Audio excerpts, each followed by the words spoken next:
Aux confins de l'univers, la boule céleste, à l'image de la planète, reflète notre vision du monde et notre propre jeu. Jeu de boule, élevé à la dimension d'un mythe antique qui tient son objet de la matière et de la forme la plus pure. C'est pourquoi le Dieu a tourné le monde en forme de sphère, dit Platon. Selon la philosophie réaliste, les objets ont existé bien avant nous. Ainsi, le galet de la mer Égée, aux formes arrondies, devient le sujet d'un jeu, le lancer de sphéristique. Les Grecs, sous le règne d'Alexandre le Grand, y ont exprimé leur puissance. Les Romains se sont montrés plus raffinés en substituant la force à l'adresse. On joua pendant des siècles avant d'abandonner les pierres aux rondeurs incertaines pour des boules en bois tournées comme s'il fallait mettre un terme à la part du hasard. La popularité du jeu s'est accrue pendant tout le Moyen-Âge, à tel point que les bouleurs, boulant dans les bouleries, eurent fort à faire avec les autorités royales. Édouard III, roi d'Angleterre, ainsi que Charles IV, voulurent interdire la pratique de ce jeu aux hommes d'armes qui se détournaient de l'entraînement. Rien n'y fera. Le plaisir suscité l'emportera et la Renaissance marquera l'âge d'or des boules, au point de trouver grâce aux yeux du pape Jules II, qui recrute pour sa compagnie de lanceurs de pierres les meilleurs bouleurs de l'État. Au XVIIe siècle, c'est sous la pression des fabricants de paumes, perdant quelque part de marché, que le Parlement légiférera pour de nouvelles interdictions sans plus d'efficacité. De village à la cour, le jeu de boules s'impose à tous. L'objet se transforme peu à peu au XIXe siècle pour répondre aux exigences d'une pratique techniquement plus élaborée. La boule de bois s'habille de clous pour mieux affronter l'épreuve du carreau. Les règlements évoluent dans les diversités régionales. Ainsi naissent plusieurs disciplines: lyonnaise, jeu provençal, rafle et boule de fort. En 1896, les frères Lumière filment une partie de longue. Il ne s'agit pas encore de pétanque. C'est en 1907 qu'elle voit le jour, sur le terrain Béraud de la Ciotat, où, pour faire jouer un dénommé Jules Lenoir, atteint de paralysie, tous s'accordèrent à jouer les pieds tanqués, ou pieds joints.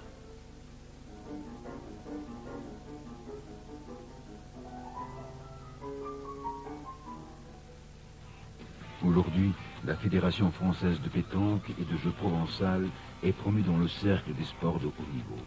Il est désormais légitime de caresser le rêve olympique et ainsi renouer avec les origines de la Grèce antique.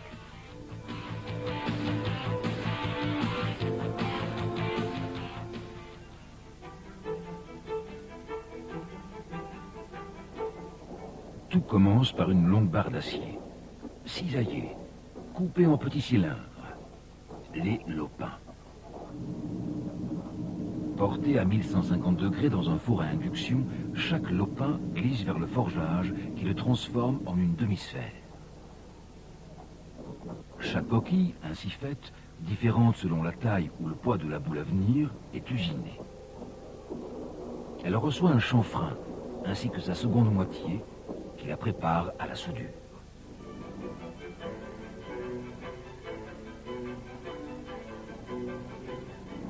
La boule brute, au diamètre et au poids prévus, est tournée, puis striée. Elle reçoit des marques d'homologation, de poids, des numéros, la marque du fabricant. Réchauffée vers 900 degrés, elle est trempée par un refroidissement brutal, dans un bain donnant la dureté souhaitée.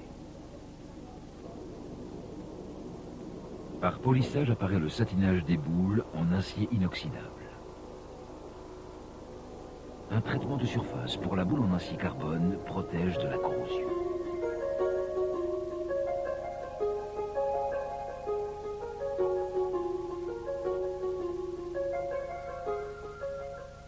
La pétanque se joue sur tous les types de terrain. L'objectif du jeu est de s'approcher le plus près du but. Les boules d'un diamètre de 705 à 800 mm, dont le poids peut varier de 650 à 800 grammes, sont lancées à partir d'un cercle de 35 à 50 cm de diamètre, vers le but qui doit être placé entre 6 et 10 mètres du cercle. Bois ou plastique, le but mesure de 25 à 35 mm de diamètre. Le terrain en compétition se situe dans un cadre de 4 sur 15 mètres. La ligne de perte, au-delà de laquelle les boules ou le but ne sont plus en jeu, varie de 50 cm à 3 mètres.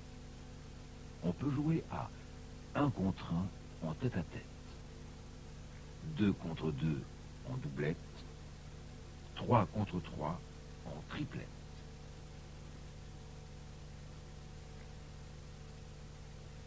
La partie se joue en 13 points. Le but est lancé par l'équipe qui a gagné le tirage au sort ou qui a gagné la mène. La mène correspond au temps de jeu nécessaire pour que les deux équipes jouent toutes les boules qu'elles ont en main. Chaque joueur dispose d'1 minute pour jouer sa boule à partir de la boule précédente.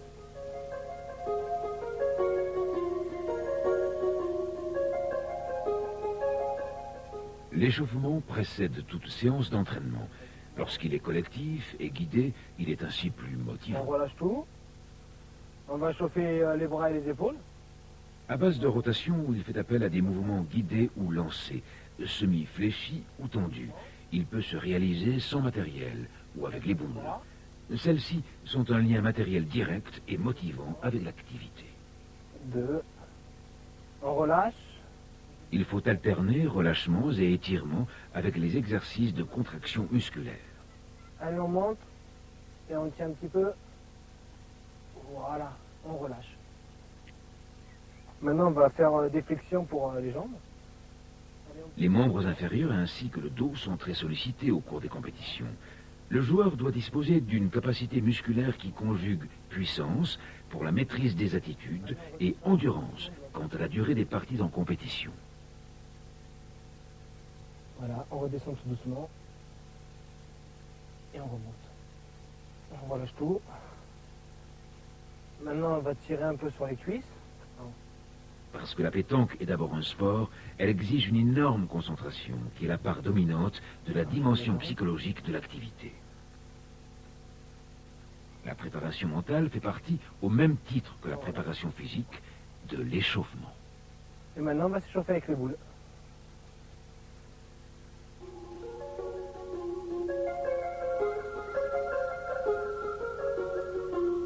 Pointer est un acte de jeu pour approcher la boule le plus près possible du but. Le glisser est un des 3 gestes de base dont le jeu de pointer.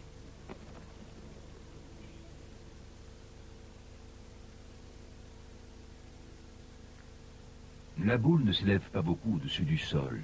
Sa course commence très tôt après son lâcher.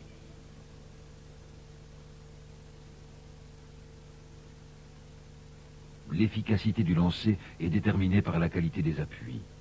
Pour adopter une présentation stable dans le cercle et préserver l'équilibre du corps, les pieds sont plus ou moins décalés, selon les joueurs, sur le plan frontal ou latéral. La boule est tenue légèrement sans crispation. Selon l'ampleur de l'armée, la vitesse de retour du bras dans le balancier en dose la force et la distance.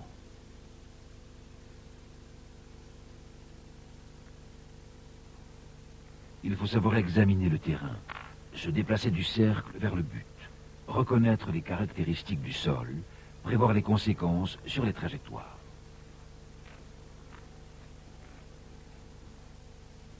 Puis, il faut définir la donnée, c'est-à-dire choisir le point de chute de la boule. C'est la règle d'or du bon pointeur.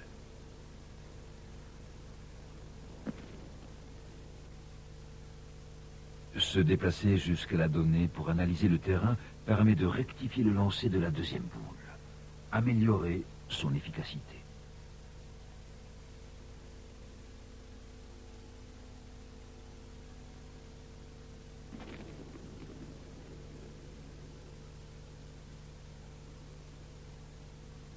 La coordination entre la flexion et une bonne tonicité musculaire est indispensable pour conserver la stabilité. L'équilibre chez un jeune joueur est plus difficile à acquérir sur la pointe des pieds en position accroupie. Il faut insister auprès des enfants pour qu'ils aient une position stable dans le cercle, faire éprouver cette attitude accroupie qui les amène à une précision plus grande.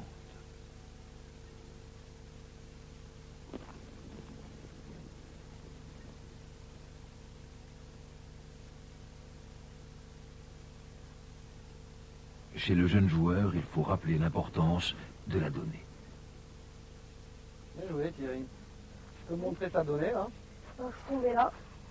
Ah c'est bien, c'est bien, c'est bien. À ton avis, ça sert à quoi la donnée? Il faut redire quelle est la base du jeu de pointer, expliquer les raisons de son importance pour préciser le deuxième lancer.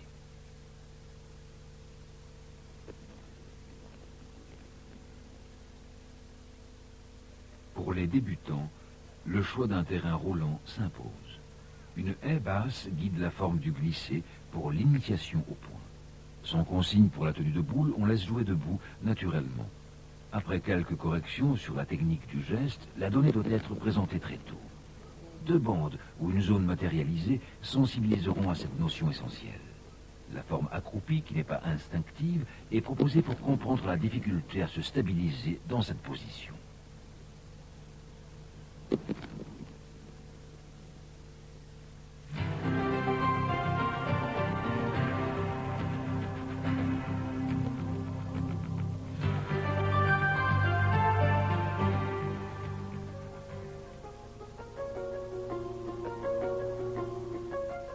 Debout ou accroupi, le point en demi-portée est le mode de lancer le plus naturel. C'est la façon de jouer la plus employée.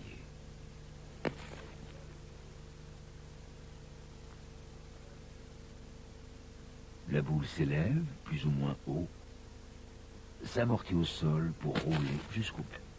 Lorsque le terrain est très roulant, c'est la demi-portée basse qui est utilisée.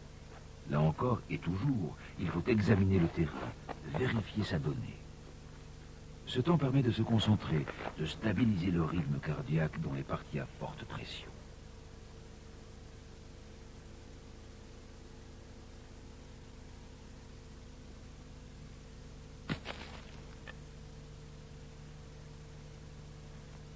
Sans cesse, il faut rappeler l'importance de la stabilité dans le cercle. Accroupi ou debout, ce choix de la position de lancer dépend de la nature du sol, de la distance du joueur au but. Pour une meilleure maîtrise de la boule, une légère rotation favorise la précision du lancer. La boule est jouée sous main.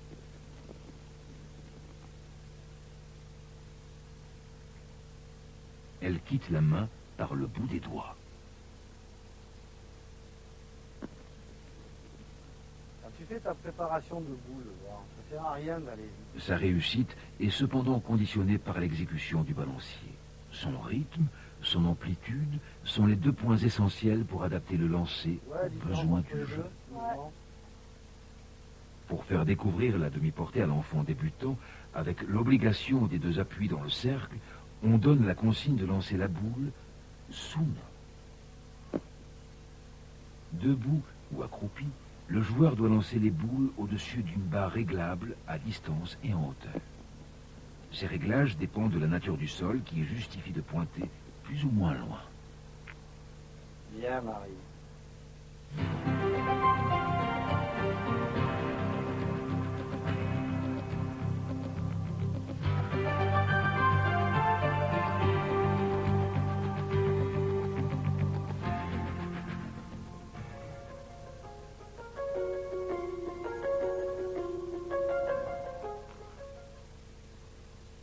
Pointer en portée est un geste très technique. L'effet rétro donné à la boule par le joueur, l'élévation très haute avec une retombée presque verticale, freine la boule au contact du sol. Dans le jeu d'une boule, un temps repose sur l'observation du jeu, du terrain. La vérification de la donnée est un autre temps de jeu. Pendant son déroulement, c'est là que mentalement se construit et se joue le lancer et sa réussite. Un troisième temps met l'accent sur la concentration et la visée du point d'impact de la donnée.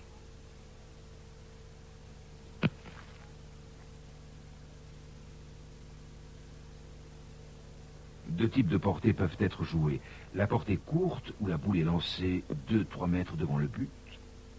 La portée longue, pour laquelle la boule est lancée à proximité du but. Si le joueur confirmé a acquis la stabilité, on restera attentif à la justesse du lâcher, à la qualité du balancier.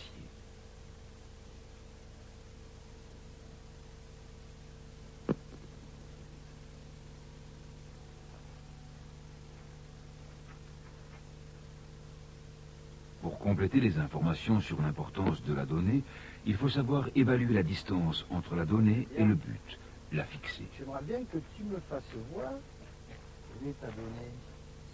Ici. D'accord. C'est important pour toi la donnée? Il faut, avant de jouer, réfléchir sur la force et la hauteur du lancer, tous éléments conditionnés par la nature du terrain.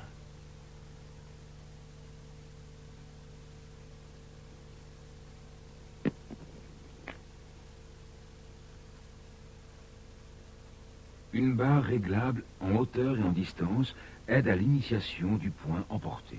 Pour la découverte de ce geste, il n'y a pas d'autres instructions.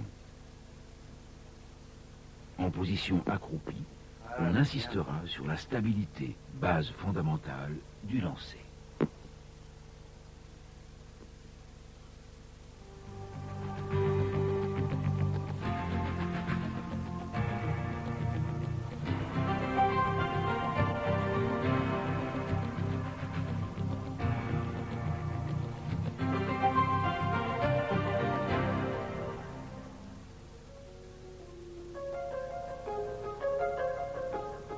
Le tir est l'action du jeu qui consiste à déplacer une boule adverse, on dit la frapper.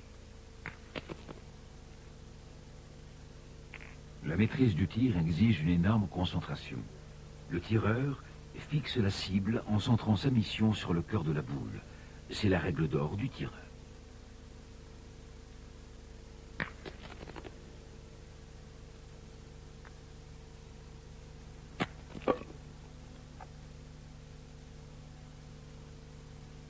Les pieds sont à l'intérieur du cercle, bien à plat. Les yeux fixent l'objectif à atteindre. Le corps reste souple au niveau des jambes, du buste et des bras. Pendant le balancier, le buste s'incline vers l'avant et se redresse lors du retour du bras. Les épaules et tout le corps sont dans l'axe du jeu.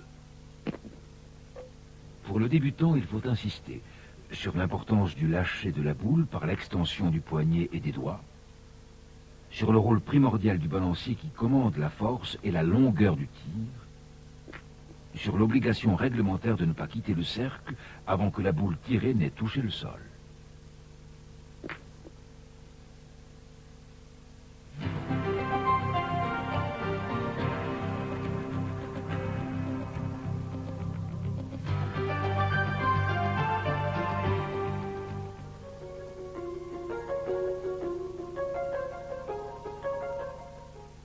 Tirer à la rafle, c'est lancer sèchement une boule pour qu'elle bouscule, écarte, éclaircisse le jeu.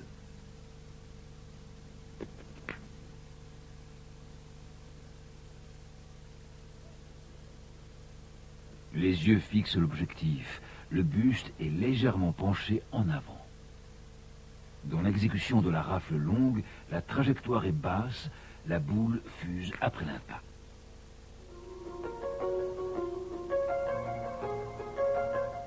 Dans la rafle courte, qui s'apparente au tir au fer, l'impact est plus près de la boule que dans la rafle longue.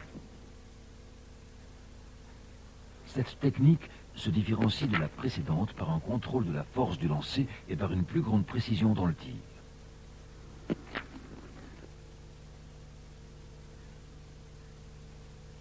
La position accroupie est une adaptation du joueur à la nature du terrain, à la distance de tir et à l'objectif recherché.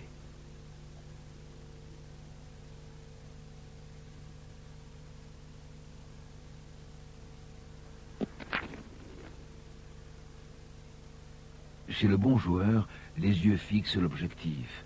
La boule quitte la main par le bout des doigts. En position de départ, sur des appuis stables, le buste est presque droit. L'arme est très ample, le retour du bras dynamique. Dans l'apprentissage du tir en rafle courte, chez le débutant, on matérialise la zone d'impact pour faire prendre conscience de la forme du lancer. C'est un départ d'entraînement pour le débutant, où ne rentre en jeu que la notion de direction et l'attitude de base. Si la stabilité est assurée, il faut veiller au relâchement. la raideur doit être corrigée par l'indication d'une attitude fléchie, plus souple, permettant l'amplitude du geste. La tactique est le choix d'une action induite par une situation de jeu. Les blancs ont un point, t'es noir, t'es en second. Le score est devance partout. Il te reste qu'une boule.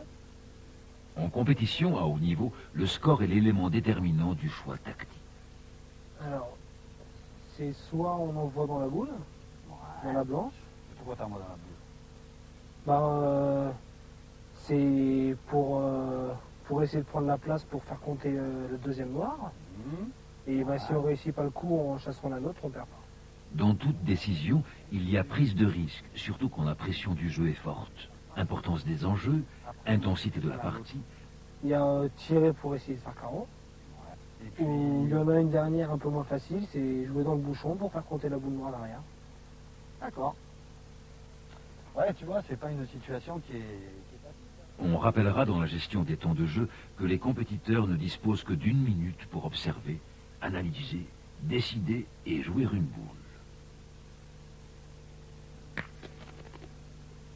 La décision d'une action de jeu dépend du niveau technique des joueurs. Les blancs ont le point, toi t'es noir, t'es en deuxième et en troisième. Donc qu'est-ce que tu fais? Moi, sans hésiter, je choisis de pointer. Le bagage technique du débutant dicte cette évidence. La réponse du joueur confirmé sera différente. Toi t'es noir, t'es en deuxième et en troisième. Donc ton choix? Moi, je tire. D'accord. C'est la maîtrise technique, ainsi que la prise en compte de la nature du terrain qui, à ce niveau, autorise un autre choix. Je vous ai préparé aujourd'hui 2 ateliers. La pétanque s'enseigne en tant que sport. Pour le jeune enfant, le mode pédagogique repose sur l'activité ludique. Passer par-dessus la petite haie et s'approcher le plus près des quilles. Il n'y a pas de question? L'approche et la découverte de la pétanque se fondent essentiellement sur le jeu. Organisé sous forme d'atelier, il doit répondre aux 2 actes qui fondent la technique de la pétanque. Placer sa boule, pointer, chasser la boule adverse, tirer. Ça va vite là. Aussi, chaque forme jouée doit toujours comporter une intention dirigée vers l'acquisition d'une technique gestuelle. Ainsi, le jeu de poursuite qui doit doser la force et la direction de lancer pour arriver au but.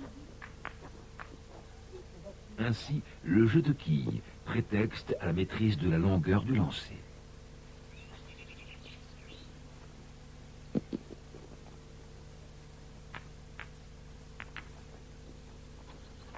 Pour mieux faire ressentir la nécessité de la maîtrise des appuis, on utilise un pneu comme variant.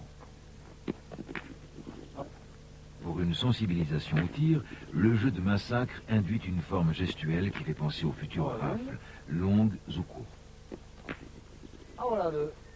Dans le registre des exercices dirigés vers le tir, on installe un dispositif de réglage de la distance, de la hauteur des barres et de la balle cible.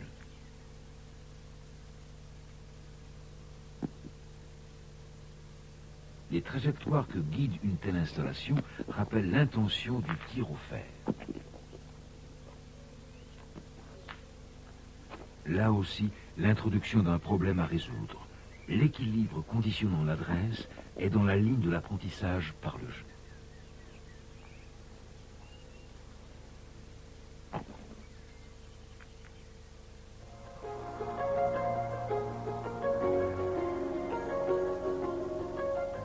Pour diagnostiquer ou évaluer le niveau d'un joueur, on aura recours à 2 tests. Pour le pointer, le joueur lance 2 boules, comptées selon leur degré de précision. Cible 1, prendre le point. Le petit cercle, 5 points.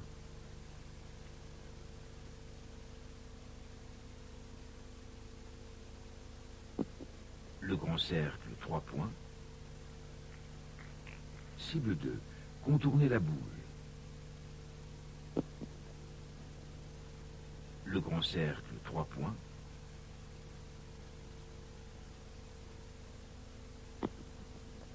Hors cercle, 0 points. La cible 3 sera jouée comme la 1.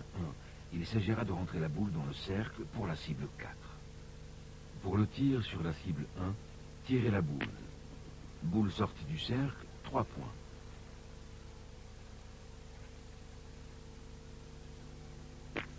Trois points. Cible 2, tir au but. But sorti du cercle, 5 points.